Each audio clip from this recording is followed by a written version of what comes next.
Hello guys, today I'm going to change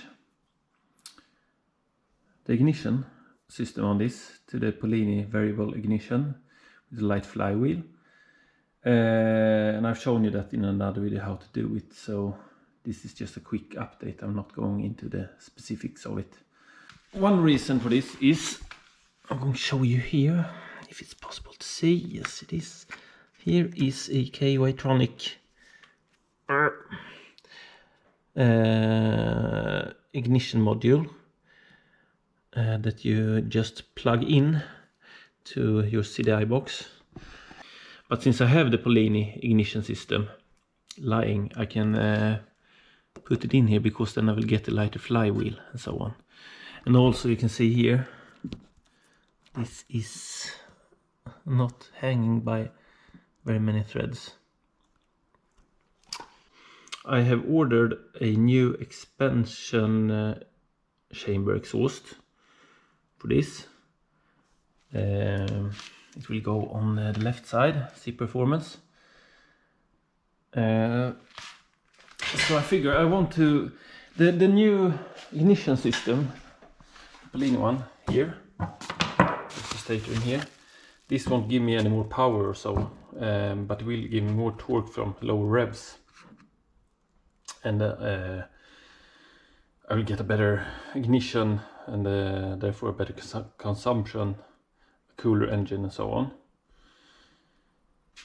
But I want to make one change at a time.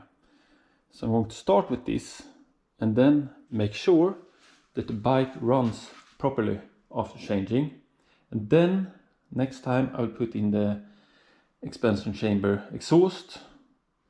And I will have to change the jettings and so on.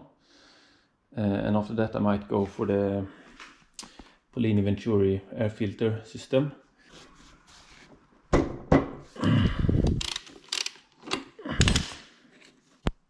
Now that the flywheel is off, I usually, when I change the stator plate, I usually do a marking. Could be like this, like so, because then if I want to change back like it was before, I don't need to take out the pre-ignition, so I know it's just to put it against the mark and then I'll be exactly where I was last time. So I usually do that to make it easy for me if I want to change it back. You can see here this has some sort of damage here. And also when you take this away, always check these 4 nuts that they are not loose, or change them to lockable nuts or something like that. So just a tip. Before putting your flywheel back, in this case the new one, the Polini, make sure that your woodruff key is in place so you haven't lost it.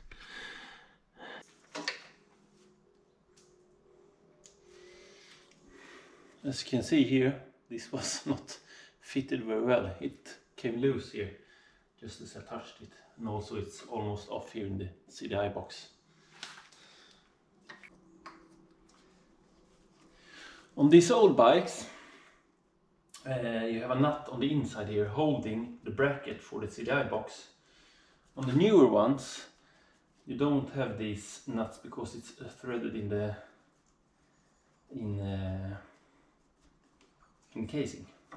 So then you don't, if you just want to change the CDI box or so, you don't need to take the cover off here to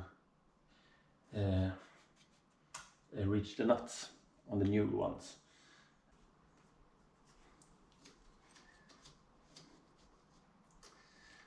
When you loosen the nut on the inside here, make sure you don't lose the washers.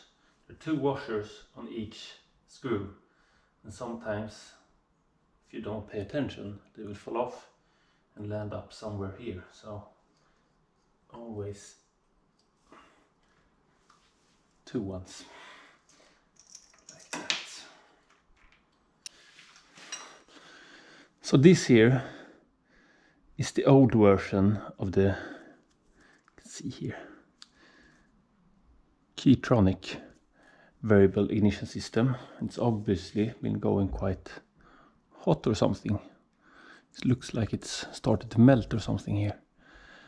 The newer ones doesn't look like this. And here, as I showed you, you can see this is soon to be broken. Now the ignition is in place. What I have left to do now is that I need to set the timing. But I will set the ignition timing, take a test run, see that everything works fine. And then the next step is the exhaust, and after that the jetting for the exhaust. And I will also drill up the fuel chamber, the fuel channel between the fuel chamber and the main jet stack. I will drill it up to, I think, 2 millimeters maybe.